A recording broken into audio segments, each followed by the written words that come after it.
Good afternoon, everyone. I'd like to start by saying that humans are intelligent. We truly are.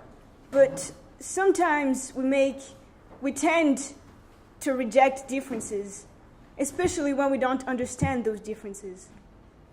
And just in that way, Islamophobia has been a big issue lately, all over the world. And this type of discrimination against Muslims didn't start recently. It was there before, but it surely didn't have the proportion that it has now.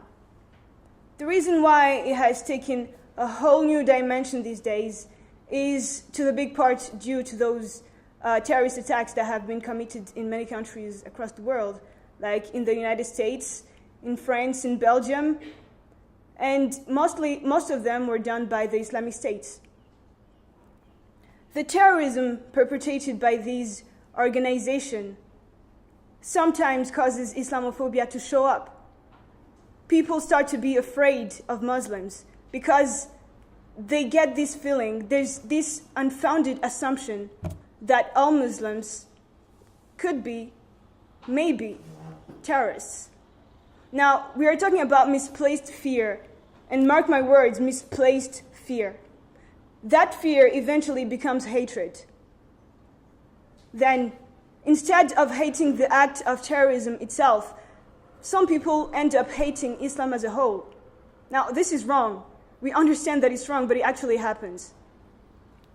But looking at it closely, terrorism causes Islamophobia, but just as much, Islamophobia pushes towards terrorism. Now, we are stuck in a vicious circle, and it's rarely seen this way, but when thinking about it, you can actually see it. So, I'm going to explain it a little bit more. First, what is Islamophobia? Well, it is the unfounded hatred of Muslims. And then, like all other discriminations out there, Muslims are persecuted and segregated. And then what happens? Well, some of them try to speak out and explain that their religion, their faith, has nothing to do with terrorism whatsoever. But then, some others, when their voices are not heard, make the big mistake of resorting to violence in order to attract attention. Now, this is not always the case, and in no way does this forgive such a terrible act. But it shouldn't be ignored that Islamophobia encourages terrorism. That same terrorism that we are so fearful of. Well, the curious thing is that Islamophobes know little or nearly nothing about Islam, but somehow they end up building up a hatred towards it. Well, some Muslim girls and women are even scared of going outside wearing their face veils, which they call hijabs, in fear that people would stare at them and avoid them. I can't imagine how horrible that must be for them, not being able to go out and feel the pride and joy that they should normally feel when they wear such an important religious cloth, because it is something that would give them pride. After the attacks that took place in Paris on November 13th, a lot of Muslim families were scared of going outside. And some women even chose to unveil so that they could blend in the crowd and not so that they wouldn't be seen as Muslims. Well, that just doesn't make sense. They didn't choose that. They didn't want to take off those veils, but they were forced to. Forced by what? Forced by people out there looking at them. Now, after refugees have been moving into European and American countries, now Islamophobia is at its peak. Really, it is. In the future, if nothing is done, Islamophobia will be something so common that the principle of freedom of religion will have lost its meaning, which will have lost its meaning literally. It is it's almost impossible to completely, like any other discrimination, it is hard to completely get rid of it. But then looking the other way and pretending that everything's the way it should be isn't a solution. In my opinion, the solution is to actually explain what Islam really is and what its values are. People need to understand that Islam doesn't directly mean violence and terrorism, but that Islam is a religion based on principles, and principles that themselves are based on love and peace. Just like any other religion out there that's actually accepted by people. So why should Islam be condemned? Islamophobia causes even psychological damage, and no one cares about that. Some people actually think, yes, well, they're Muslims, we don't like them, but you don't like them, why don't you like them? Why do you condemn a whole religion for the mistakes done by some people? And those terrorists, they use Islam saying, yeah, they're Muslims, but then they twist the principles of Islam. If only they were made to understand that Islam itself has a big meaning, that it's peaceful. Now, before concluding, I'd like to introduce this case. When a stone is thrown onto glass and the glass breaks, we don't blame the glass for breaking. Neither do we blame the stone, but we blame the person who threw the stone. Just in that way, Islam shouldn't be blamed, but the people who twist its principles, those should be held responsible. Now, surely it's going to take a lot of time because, well, it's discrimination, and it's going to take a really long time. But then, we shouldn't just sit down and watch hoping that somebody would do something, which we do a lot. We say, okay, well, somebody's going to get up and do something, but we do nothing. Instead, we should stand and not stand and fold our arms saying, yes, we're here, we're supporting. No, we should do something. We should stand and speak out so that a change can be made.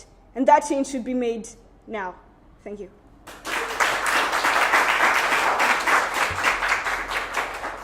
Yes. Noella, that was an excellent setup, the global issue, and an explanation of what it was. Well done. I have dear family friends who are Muslim, and in our small community, they're very supported and very loved.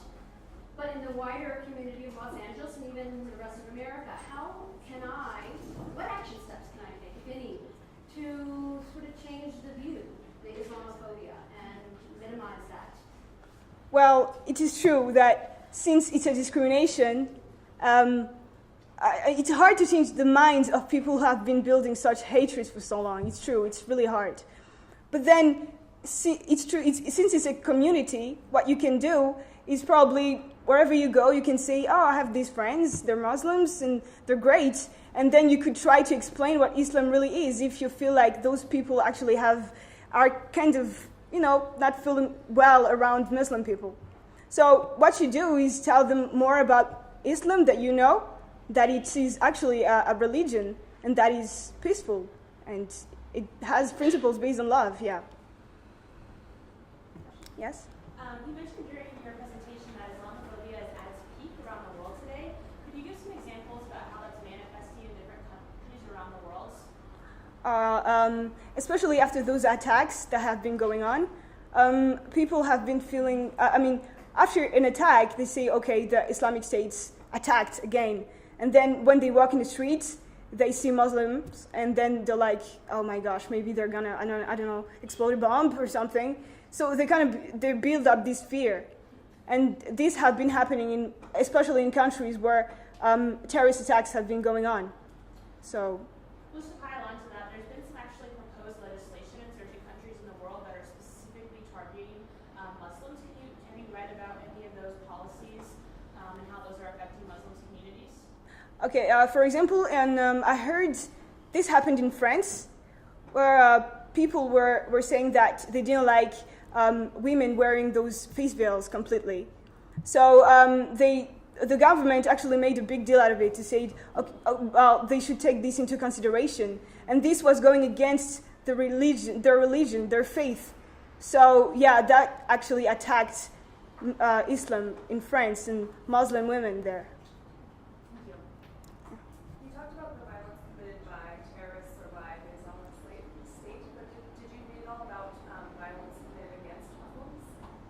Well, yes, I read about them. And there's this article which talks about a woman who was attacked. I think it was in a grocery store. She was attacked by a man who actually took off her veil. And then he said something really, really bad. He said that she was Muslims, and he told them to go back to where they came from. So I can see that that's a really big attack, because Muslims sometimes are not seen as the proud citizens that they are, but they're seen as strangers. It actually feels like they don't belong in those countries, while they completely do. So yeah, I read about that and it touched me. I have a follow-up question. So knowing that violence against Muslims is taking place, you talk about teaching or learning about Islam as a way to combat Islamophobia, but in the meantime, how to protect Muslim communities, and whose responsibility is it to protect them? Well, to protect them, it's impossible to follow each Muslim and then protect them. But the way that would be more easy to instill and make would be teaching those people that they may be Muslims, but they're not terrorists, so that Muslims may be seen in a good way and wouldn't be attacked. Because, well, it's impossible. It's almost impossible to protect every person. And just like any kind of discrimination, like racism, you can't protect them all. But actually teaching people about it, that makes a big change. Yes? So in your speech, you talked about some psychological problems and how you idea about psychological problems are those. So can you please talk about them a little bit? Yes, thank you very much for the question. Because just like I said, Muslim women, for example, are scared of going outside wearing their veils, which means that every time they're going to go out, they feel this pressure and they feel scared. And they know that they're going to be stared at. So that that can put you into some kind of depression even sometimes. And you just, even when you want to go out, if you want to go, for example, to the pool, you just think, okay, I can't go to the pool because if I wear what I have to wear when I go to the pool, usually, people are going to stare. So sometimes, though, they make choices that they don't really want, which can cause psychological problems. Right? So don't you think that the Muslims themselves have to find a solution for this problem? Because many terrorist groups are Muslims. Boko Haram, Al-Qaeda, Al-Shabaab, and the Islamic State. Yes. So they are the real problem. Don't you think that the Muslim community have to first find a solution for this problem? It is true that Islamic States, Boko Haram, and etc. are Islamic terrorist organizations. But just like I said, they twist the principle of Islam. They change it. They harm others using Islam as a motive, but when it's not really it.